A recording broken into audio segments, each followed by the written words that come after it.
I'm Heather, and this is a Living with Addiction podcast, where I show you how you have more power than you realize when it comes to helping yourself and your child that's struggling with addiction.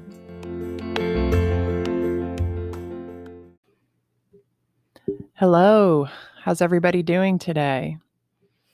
So, today I want to talk to you about discomfort versus suffering. So, discomfort in life is necessary and happening often, but suffering is optional. And today I'm going to tell you how you're taking the discomfort of your child's addiction and causing yourself great suffering, which is exactly what I did to myself as well. Having the discernment to see the difference between the two and know when I was causing my own suffering also gave me the ability to provide my own relief from my suffering. So, if you take the time to listen to this episode and listen as many times as you need to in order to fully understand this concept and put it to use in your life, you can start easing your suffering today.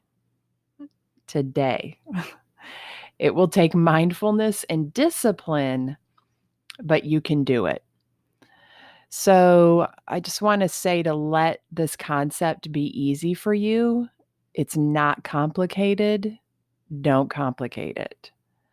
I talked a little about my before and after process with myself and my clients in episodes 5 and 6. And if you want to hear more about that, I recommend listening to those episodes if you haven't already. But knowing this difference between, discomfort and suffering transformed me from before, where my daughter's addiction was running my life and I was completely dependent on her to change so I could feel better, to after, where I understood and used this concept. I had the confidence that I could depend on myself to handle any situation. And I knew that 100% of my peace of mind and happiness depends on me. And my daughter did not have to change in order for me to have peace of mind and happiness. So it's not that I no longer wanted her to change. Of course, I wanted her to be happy and healthy and not to have to go through all the things that addiction brings into a person's life. The difference is I no longer needed it. I no longer needed her to change. I wasn't desperately trying to force or control what I wanted her to do. And the important difference here is when you're in discomfort versus when you're in suffering. What I'm telling you is life-changing. So if your mind is wandering, tune back in because you've really got to listen to this. You need to understand the difference between discomfort and suffering. Before I had this difference in my awareness, I didn't realize what I was doing to myself. I was judging my discomfort and causing myself great suffering. We experience discomfort all day, every day. It's just a part of being human. Every time you do something you don't want to do, you're experiencing discomfort. It's only discomfort and not suffering because you see that you have a choice in it and you aren't judging it. It's the judgment that creates the suffering. So even something as normal as getting out of bed in the morning to go to work can go from discomfort to suffering if you don't see your choices in the situation and you judge it. So you wake up, notice how warm and cozy you are, you're still sleepy, you just want a little more sleep, but you don't want to be late, so you get up. That's discomfort. When you start adding judgment to the situation, you cause yourself to suffer. If you were judging the situation, you would have the thoughts I mentioned above, but on top of that, you would also be thinking, I'm such a loser. I should be a retired millionaire already. My life sucks. My job is torture. I hate driving to work. Just judging everything, stealing any chance you have at peace of mind or happiness. And this example is pretty mild compared to what you do to yourself when it comes to your child's addiction. I know this because myself and all the parents that I work with experience torturous judgments about their child's addiction. I like to use examples that don't have anything to do with addiction when I introduce new concepts because we're so entrenched in our kids' addiction. It's so emotional that it's hard for us to see anything different. So hopefully you are thinking through the getting out of bed example and opening your mind up to it. When it comes to your child's addiction, discomfort is my child is addicted and it hurts. That's it. That's enough discomfort. Let it be what it is. You don't need to add anything else to it. Suffering is caused by every judgment you have about your child, judgments about their addiction, what you make their addiction mean about you, and resisting the reality of it.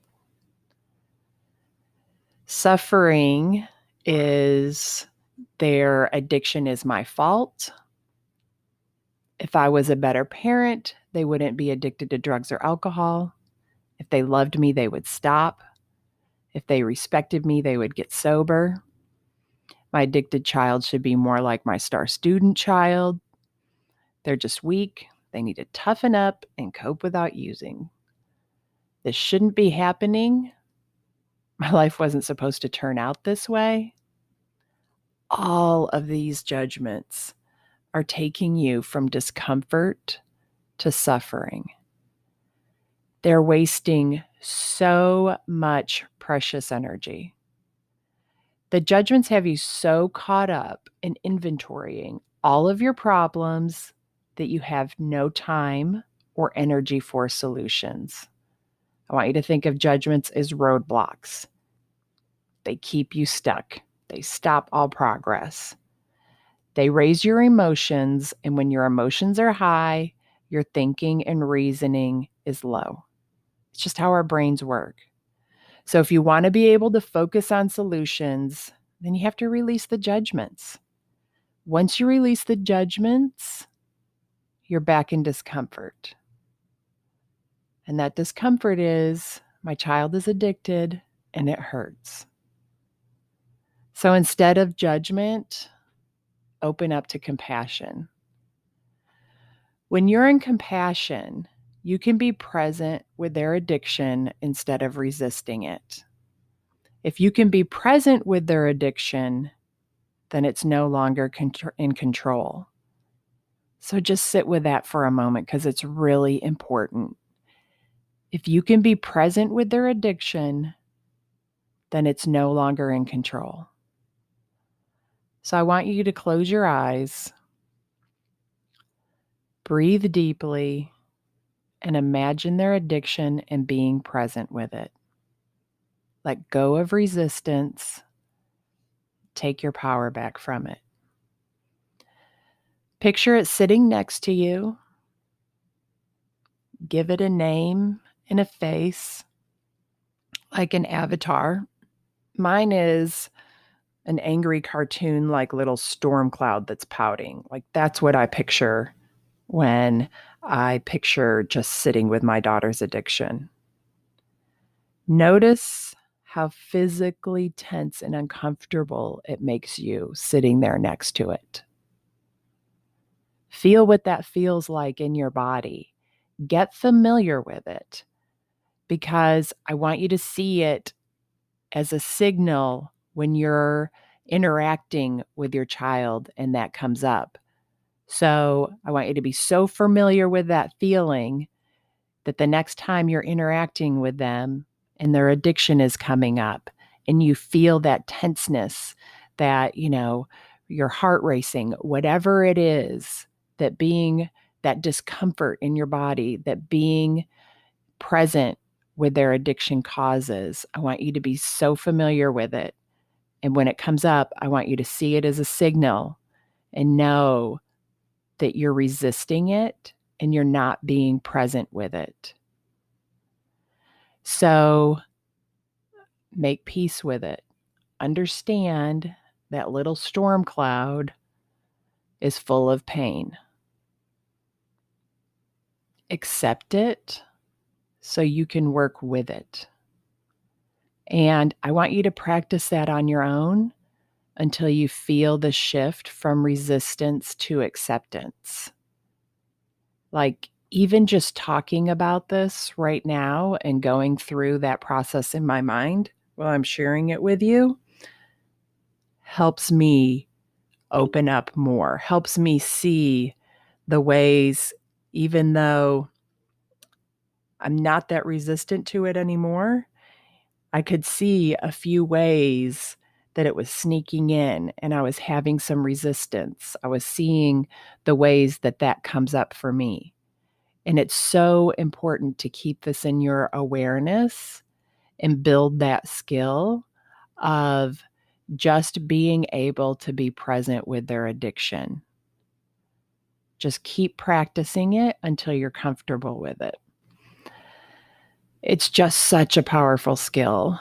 And once you reach acceptance, a whole new world of options opens up for you. It's so much easier to see your choices and make decisions.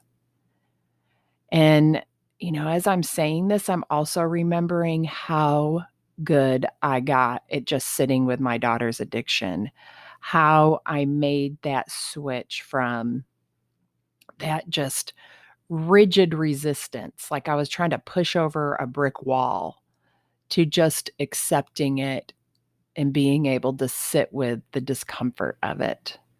I could see her addiction, what it was doing to her life, how it was hurting her, and I could be completely present with it. I didn't have to run from it, try to hide from it, didn't have to fight it by constantly reminding her that her life would be better if she was sober. I was just there to love her as she was in that moment, fully present, and have tons of compassion for both of us. And by the way, I just want to make sure when I say compassion, it doesn't mean that I never said no. But it certainly shifted the energy of every no. Every no felt different to me, and I know it felt different to her. So back to sitting with their addiction. I really hope you're listening to what I'm saying and feeling the possibility of the freedom that you can gain from being able to sit with their addiction. When you gain this skill, their addiction no longer needs to go away for you to be in control of how you feel. That sense of urgency goes away. When you feel a sense of urgency for anything to happen, not just your child's addiction, but when you have a sense of urgency for anything to happen, it's because you believe that thing needs to happen in order for you to feel how you think you will feel when it happens. That feeling, whatever it is available to you now. You want your child's addiction to be over so you can feel relief from it. And I'm telling you that relief is available to you right now, and you have to be the one to provide it for yourself. So stop judging and resisting their addiction and start creating your own peace of mind. So I think I just gave you plenty to work on. So that's all I have for you for today. But I want you to listen to this episode as many times as you need to in order to get this concept down, because it works. And as soon as you feel that shift in yourself, you'll know it. you'll be able to start creating more peace of mind for yourself. So I'll talk to you next week. Bye.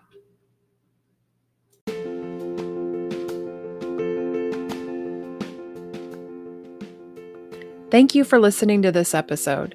If you want to learn more about my work, go to heatherrosscoaching.com. If you want to help other parents who are struggling with a child's addiction, you can do it 2 different ways. First, you can share the podcast with them directly, or you can share it on your social media. Second, you can leave a review. Talk to you next week.